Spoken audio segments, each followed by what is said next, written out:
And a trooper killed in the line of duty is remembered and honored today. We take you to the ceremony. Also, several Fort Hood employees could be looking for a new job. Why and how many positions could be getting cut? We begin with breaking news right now out of Temple. Yeah, police finding two bodies at a home on North 1st Street. That's over near Miller Park. That's where we also find Fox 44's Maribel Santiago live on the scene with what the latest is that police are saying. Well, guys, I'm right here at the corner of West 1st and West Virginia Avenue. Now, I'm going to step over here. As you can see behind here, Temple Police and investigators have two homes closed off. The scene is very active. Now, police arrived here at the 2100 block of North 1st for what was originally a welfare check. Upon arrival, they did find a woman and a man found dead inside of one of these homes. Now, right now, what we know is that this scene is currently being investigated by the Temple Police and their criminal investigations unit, but we'll have more information as it becomes available. Live in Temple, Maribel Santiago, Fox 44 News. Thanks, Maribel.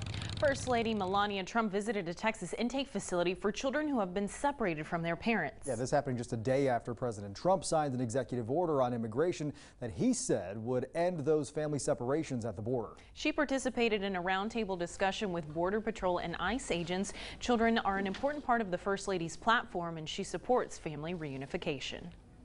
So usually the great majority are Guatemalan. It's a higher percentage rate. Usually when they get here, they're very distraught in the sense that they don't know where they're at. They're thinking that they're going to continue in the process of just the processing them. And when they see the environment and they see the other kids and they see the art, they start relaxing. So the first 24 hours are crucial for us. Now, after the discussion, the First Lady was able to meet some of the children that are being held. When talking about images of crying children, she said that as a mother, they really stuck with her. Now, President Trump says his controversial zero-tolerance policy on illegal border crossings will continue, though. Austin-based nonprofit Southwest Key Programs is housing more than 5,000 immigrant minors in 3 states, including right here in Texas. And now the group CEO says there are currently 300 beds still available. The organization's faced mounting criticism for operating the shelters and housing immigrant children who have been separated from their families. After President Trump signed his executive order reversing the policy Wednesday, the nonprofit is now waiting to learn just what's next.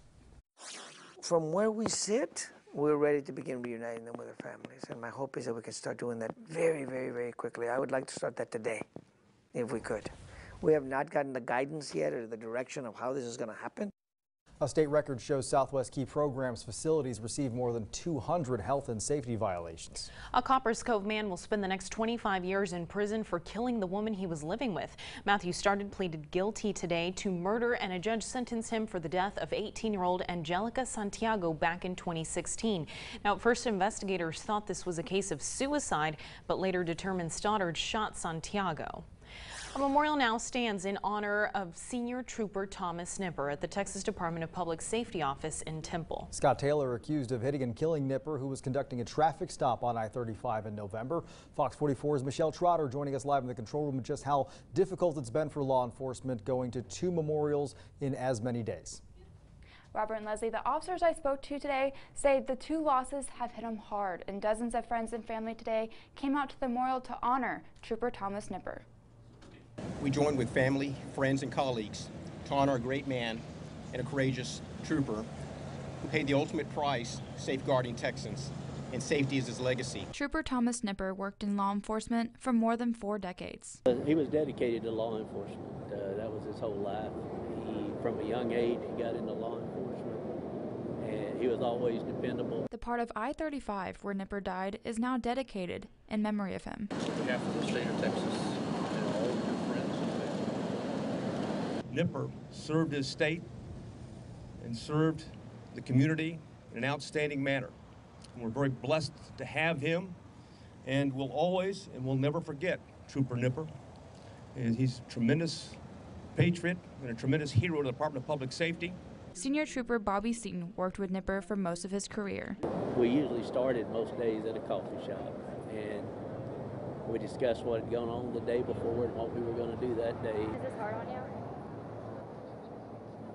Even after 7 months, the emotions are still raw. Nipper and his wife were married for 39 years and have 3 children.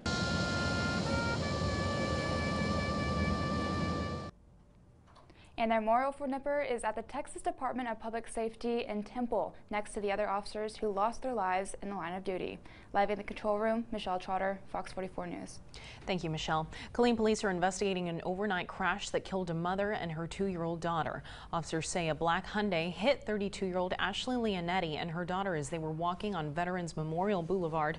The people inside the car were not hurt. Investigators right now trying to determine what Leonetti was doing in the middle of the road and if the driver should face any charges. Another deadly crash this morning just east of Navasota. State troopers say 3 people died and 6 others were injured after a pickup truck crossed lanes on Highway 105 and then slammed into a van. Now that pickup was hit the van from behind rather. The drivers of the Dodge and the van died on scene along with one of those van passengers. More than 20 Fort Hood employees will soon be without a job. Garrison Commander Colonel Hank Perry hosted a town hall meeting in House Auditorium today, announcing the post will cut 29 civilian positions starting in September. Fort Hood is one of 6 installations being forced to lay off workers to meet manpower requirements.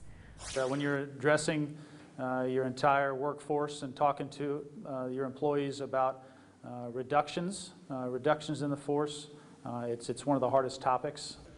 Some of the employees will have the chance to fill in vacant positions within the department. Others will have to find work elsewhere.